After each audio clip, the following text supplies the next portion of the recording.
Little tip, if you want to make apple crumble, you get your cooking apple and you get one of these, okay? Get them off from IKEA or any kitchen shop. Put the apple down, put this over the core and bang it. And look what you get. All cut and cored, just like that. Saves you loads of time. Get out of the thing, take the core out, chuck that away, and just break them all off. And put them in your pan. No need to peel, don't peel them. Stick them all in there. Okay, want to see it again? Right. Handles over the core in the middle and bang. Love doing that. And then you get perfect segments, whatever you want to call them.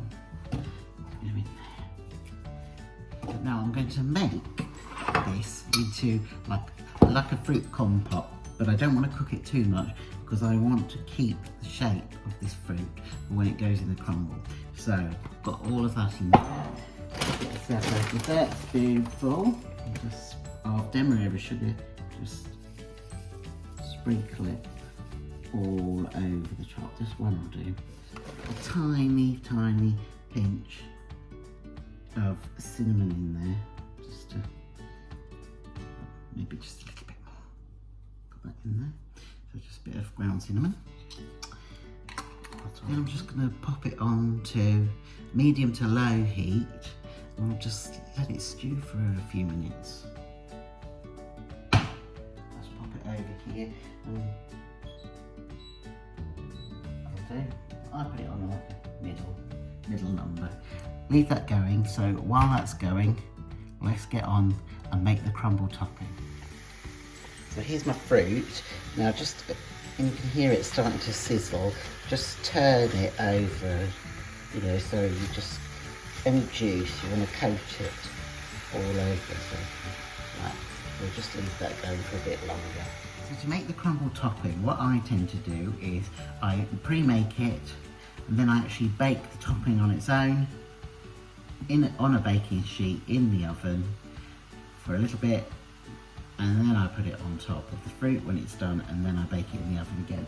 The reason I do that is because it makes the crumble nice and crunchy, and it won't soak into the fruit and make it all you know, soggy. Okay, so what you're going to need, you're going to need some plain flour. Now I'm making a larger amount, so half the amounts for just about 4 people, if you see what I mean. So I'm going to use 240 grams of plain flour, 120 grams of caster sugar, and 120 grams of butter cut into cubes, and that can be at room temperature. Okay, so I'm going to measure out my 240 grams.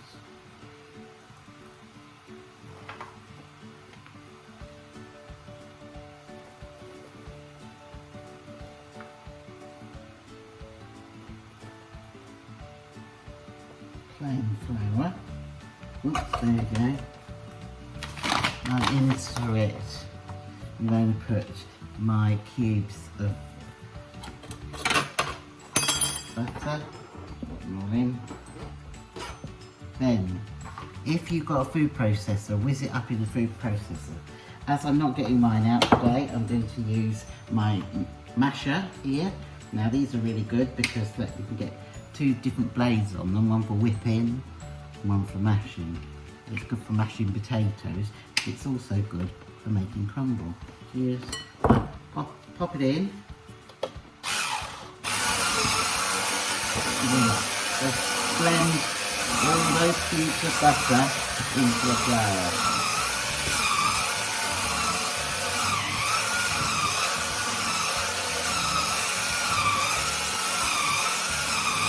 But don't overwork it because you don't want it to become like tough. We're not making pastry, So I'm just going to give that a little quick stir around, make sure all the batter's in there. And you want it kind of like the texture of breadcrumbs, I guess. Or fine breadcrumbs. Right, it just needs a little bit more. That's enough. You see it's already starting to that. The beauty of these mashers is you can get them at places like Argos or online actually. The beauty of them is there's hardly anything to wash up. You just got to wash the blade, and look, this front bit comes off, and all you've got to wash up is that and that, and it takes out all the fuss of doing it. So I'm just gonna give it a quick stir up. Probably quicker and easier in your mixer, but again I've got less to wash up now, haven't I? Right, get that in. So when it's all like breadcrumb consistency like that, you get 120 grams of caster sugar. If you want it even crunchier, you could do half this and half Demerara, but I'm going to stick to the traditional caster here for a minute.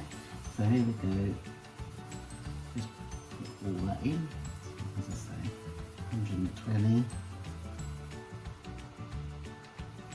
or 60 if you're only making it for 4 people. By the way, I'm just going to give my apples another stir.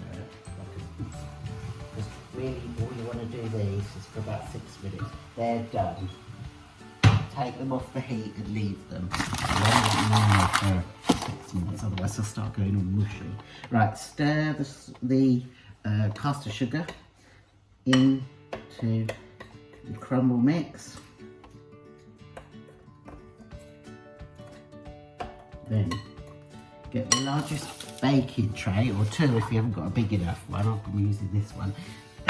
Divide and just sprinkle it all on like that. Okay, like this. Give it a shake. Lovely. There you've got your crumble mix. Just spread it out. You don't want it too thick. Okay. Give it another shake of this corners. That's right. So like that. You're going to want to put this in the oven at 170 degrees if it's a fan oven. If it's not, about 190. But as I always say, if you know your oven, you know what.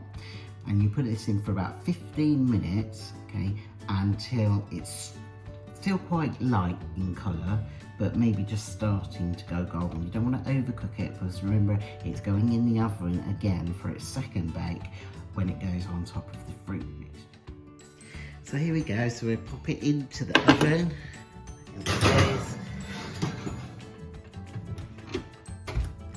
And as I say, pop that in for about 15 minutes.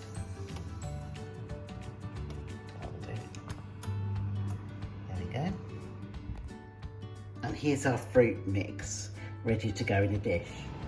The crumble mix has had its 15 minutes now, so out of the oven, we shall take that. There it goes.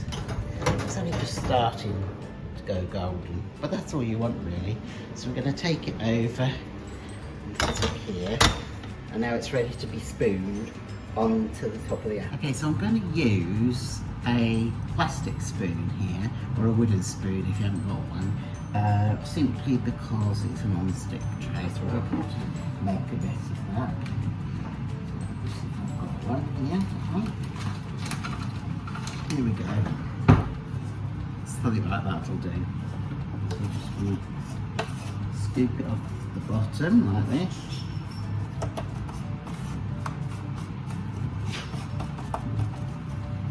And just spoon it over the top.